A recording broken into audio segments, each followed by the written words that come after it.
गीता में न सिर्फ मनुष्य को जीने के तरीके बताए गए हैं, बल्कि उन्हें गुण और अवगुण के बारे में भी बताया गया है, ताकि वे अपनी प्रकृति में सुधार कर आध्यात्मिक उन्नति की तरफ बढ़ सकें। कलयुग में जहां इंसान और इंसानियत बहुत तेजी से बदल रही है, ऐसे में खुद को संभालने और संतुलन रखने के लिए गीता का ज्ञान की अत्यंत आवश्यकता है। आज मनुष्य कलयुगी हो रहा है और अपने विनाश का खुद ही कारण बन रहा है। उनमें सद्गुण की जगह तमोगुण का विकास हो रहा है।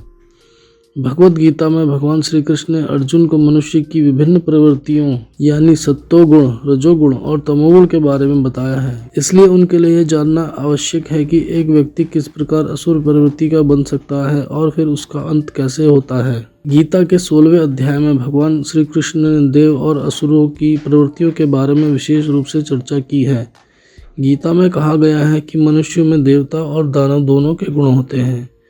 ये आप पर निर्भर करता है कि आप किस गुण को प्राथमिकता देते हैं। जो लोग अपनी आसुरी प्रकृति को बढ़ाते हैं, जानिए उनके क्या लक्षण होते हैं। गीता में श्री कृष्ण कहते हैं कि पाखंड, दंभ, अभिमानी, क्रोध, निष्ठुरता और अज्ञानता आसुरी प्रकृति वाले लोगों के गुण हैं। जब अर्जुन को लगता है कि अपने परिजनों पर तीर चलाना निष्ठुरता है, तो श्री कृष्ण अर्जुन को समझाते हुए कहते हैं कि हे अर्जुन, शोक मत करो, क्योंकि तुम देवीय गुणों के साथ जन्मे हो। मनुष्य का देवीय गुण मुक्ति की ओर ले जाते हैं, जबकि आसुरी गुण निरंतर बंधन की नियति का कारण होते हैं।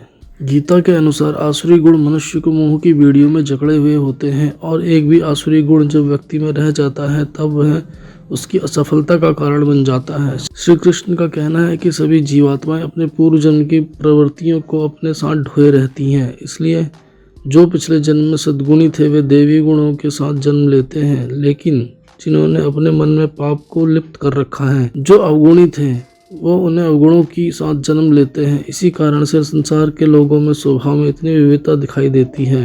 गीता के अनुसार मनुष्यों में देवी और आसुरी लक्षणों का मिश्रण होता है और कई बार कसाई दयालु हो जाते हैं और कभी कभी प्रबुद्ध आध्यात्मिक साधकों के गुणों में विकार देखने को मिलते हैं। इसलिए कलयुग में ईश्वरीय और आसुरी गुण एक साथ मनुष्य के हृदय में रहते हैं। जहां एक और उन्नत आत्मा उसे ऊपर उठाकर भगवान की ओर आकृष्ट करती है, वहीं दूसरी ओर अवनत आत्मा उसे पतन की ओर ले जाती है।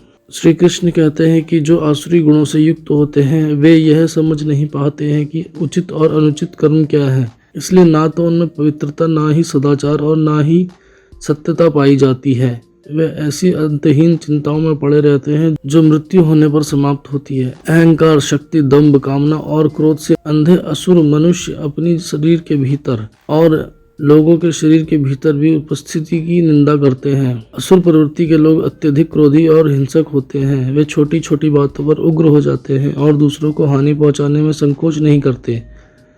इन लोगों में न्याय और करुणा का अभाव होता है। वे अन्याय और अत्याचार करते हैं और दूसरों को पीड़ा पहुंचाने में संकोच नहीं करते हैं। श्री कृष्ण कहते हैं कि काम, क्रोध और लोभ जीवात्मा को आत्मविनाश के नरक की ओर ले जाने वाले 3 द्वार हैं। इसलिए सबको इसका त्याग करना चाहिए।